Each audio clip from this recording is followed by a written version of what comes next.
하드웨어 쪽에서도 초과 공급 얘기가 나오니까 이제 투자 안 하는 거 아니야? 라고 하는데 세상에 데이터 센터 초과 공급이라는 것만큼 제가 부팅인 거를 보질 못했습니다. 경쟁을 하는데 초과라는 게 있나요? 그걸로 인해서 하드웨어 기업들이 많이 무너졌는데 사실 저는 그게 근본적인 이유라고 보진 않아요. 진짜 하드웨어가 빠진 이유는 지금까지는 반도체가 증시를 이끌었고요. 최근에 이제 미국 빅테크 실적과 금리, 유가 흐름을 보면서 주도주가 바뀌는 신호가 좀 나타나는 것 같습니다. 8월부터는 어떤 업종이 새롭게 시장을 주도할 것으로 보시나요? 일단 이제 미국 같은 경우에도 지금 메모리 반도체나 하드웨어 기업들이 상대적으로 좀 약세를 보이고 있습니다. 이번에 그 2분기 실적 발표가 굉장히 좀 큰 역할을 했다고 보고 있고요. 두 번째로는 이제 그 미국 이란 전쟁을 비롯해서 데이터들 발표되는 거에 맞춰서 기준금리 분위기가 많이 바뀐 게 저는 컸다라고 봐요. 그래서 2분기 때 정말 큰 이벤트가 많았는데 기준금리 결정, 그리고 거기에 따른 연준 의장의 발언들이 좀 큰 분수령이었다고 보고 있고요. 그 다음에 빅테크들의 이제 실적 발표였던 것 같습니다. 우리가 여태까지 그 작년 10월, 11월을 돌아보면 그때부터 얘기가 나왔던 게 AI 고점 논란이 나왔어요. 작년 10월, 11월부터 시작됐던 AI 고점 논란은 정확히는 AI 소프트웨어 고점 논란이었습니다. AI 하드웨어는 여전히 소프트웨어 기업들이 돈을 쏟아부어주고 있기 때문에 돈을 많이 벌고 있었고 여태까지 계속 그게 이어졌거든요. 근데 이제 그때 당시에 작년 말에 이제 우려를 했던 건 뭐냐면 하이퍼스케일러 기업들, 우리가 이제 데이터 센터를 강력하게 이제 돈을 퍼부어 가지고 짓고 있고 확보하고 있는 그런 소프트웨어 기업들이 돈을 많이 쓰고 있는데 돈을 언제 벌 거냐, 투자만 하고 있고 이런 우려들이 나왔던 겁니다. 실제로 이제 재무 구조도 많이 안 좋아지고 이러니까 이게 좀 투자한 거 대비해서 돈을 벌면 괜찮은데 자꾸 투자만 하고 있으니까 우려가 된 거죠. 이번 2분기 때 이제 실적 발표하면서 이 우려들을 모두 해소시켜 줬습니다. 알파벳이나 아마존, 팔란티어, 뭐 각종 소프트웨어 기업들 있죠. 뭐 마이크로소프트도 그렇고 실적 발표를 했는데 너무 좋게 나왔고, 일단 기본적으로 클라우드 매출이 느는지가 중요했거든요. AI 투자해서 실제로 돈을 버는지를 이걸 통해서 보기 때문에 클라우드 매출 자체도 급격하게 늘었고요. 거기에다가 추가적으로 볼 수 있는 게 클라우드 매출 늘고 실적 전체적으로 늘고 추가적으로 그걸 기반으로 해서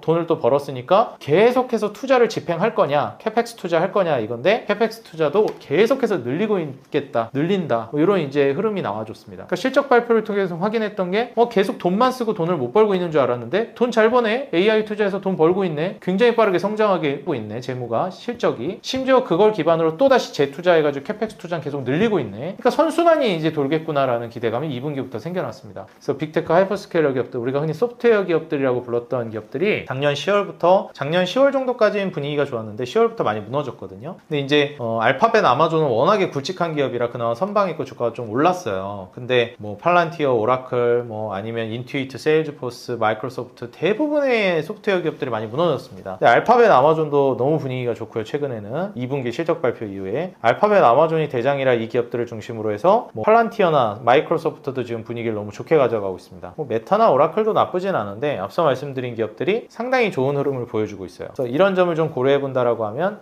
투자 전략을 짤 때 지금 분위기가 상당히 괜찮구나, 이렇게 좀 보셔도 되겠고요. 그렇다라고 하면 하드웨어 기업들이 지금 쉬어가는 동안 소프트웨어 기업들이 실적을 통해서 반전을 보여줬기 때문에 소프트웨어 기업들이 이제 좀 장기적으로 봤을 때 좀 좋은 흐름을 보여줄 수 있다고 봅니다. 그러면 소프트웨어 기업들은 어디서부터 봐야 하느냐, 이제 미국 주식이 먼저 중심을 잡아갈 거라고 봅니다. 알파벳, 아마존 이런 기업들이 가장 상징적인 기업들이고 먼저 봐야 되는 기업들이라고 보고요. 그 다음에 뭐 팔란티어나 마이크로소프트 같은 기업들도 괜찮고, 한국으로 보면 네카오, 그리고 LG CNS나 삼성 SDS 이런 기업들 정도를 보시면 괜찮을 것 같습니다. 그리고 이제 여기에서 역시 이제 또 두 번째 AI 고점 논란, 이 그 실적 발표를 통해서 하이퍼스케일러 기업들, 빅테크 기업들 실적 발표가 이렇게 좋게 나온 게 있고, 두 번째는 금리입니다. FOMC 회의에서 기준금리 동결을 결정짓고 이제 9월 17일까지 또 이제 동결 상황이 쭉 유지가 되거든요. 8월 달에 기준금리 결정을 안 하기 때문에. 그래서 9월 중순까지 기다려야 되는데 일단 8월 데이터 나오는 거 보니까 뭐야, 고용 안 좋네? 그러면은 고용 안 좋으면은 이게 사실상 소비로 영향을 줄 거고, 소비가 안 좋으면 미국 경기는 안 좋죠. 지금 미국 그 GDP 성장률, 말 그대로 경제 성장률이 이제 1%대로 접어듭니다. 그럼 이제 미국 경제 성장률이 1%대로 접어드는데 여기서 지금 현재 기준금리를 올려버린다?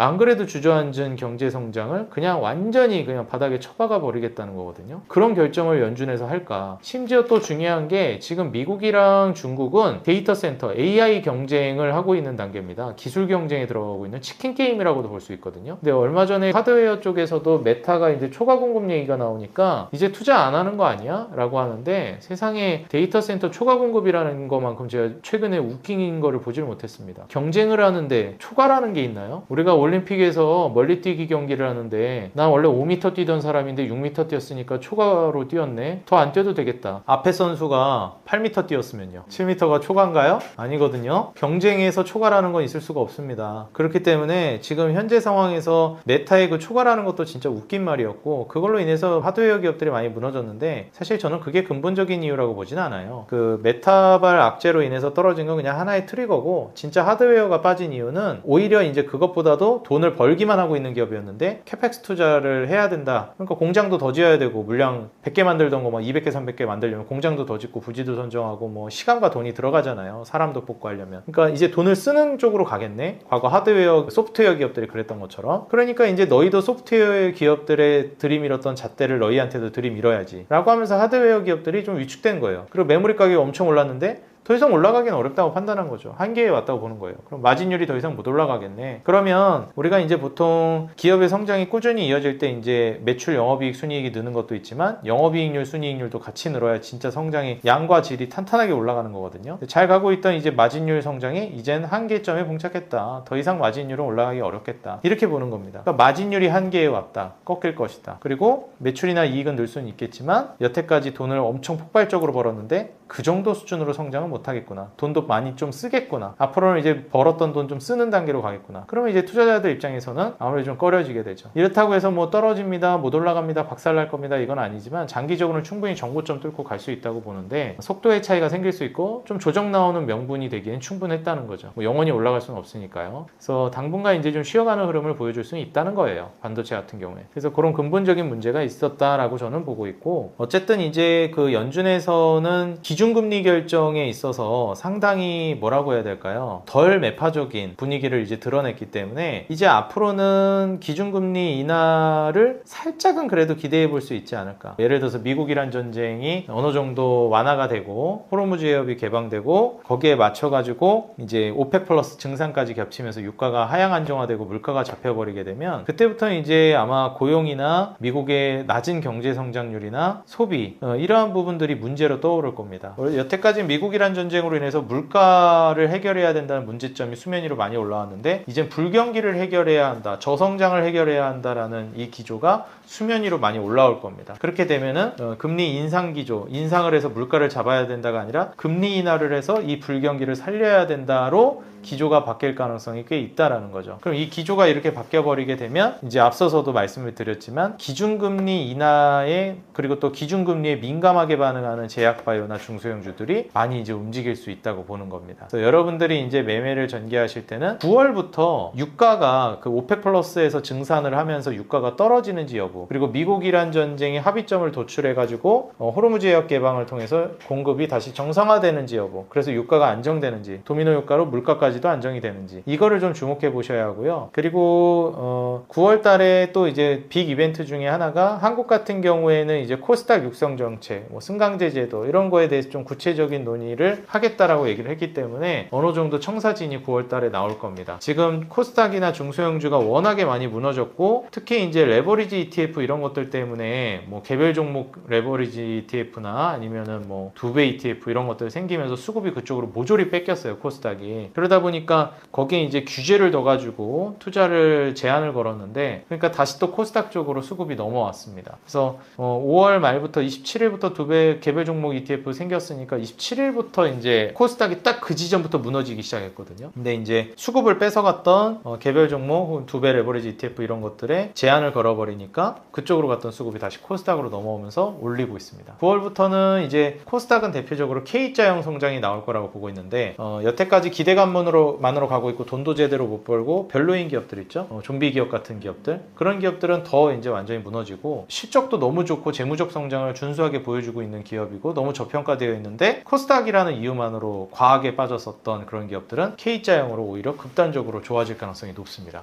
그래서 웬만하면 코스닥 150 종목군 안에 있고 그리고 실적 성장이 탄탄하게 받쳐주고 있는 그런 기업들은 저는 이번에 9월부터 이제 논의가 되고 내년부터 시행하겠다라고 얘기를 했던 만큼 올해 연말부터 내년까지는 코스닥 종목들에 대한 기대감이 굉장히 많이 불어올 거라고 보고 있어요. 지금 과매도 구간에 들어가서 상당히 많이 빠져있는 특히 소부장과 특히 제약바이오는 좀 우선적으로 고려하셔가지고 투자 전략을 짜나가시면 어떨까 이렇게 좀 조언을 드리고 싶습니다. 제약바이오 주식 많이 말씀해주고 계신데요. 이게 미국, 한국 상관없이 둘 다 좋은 상황인 건가요?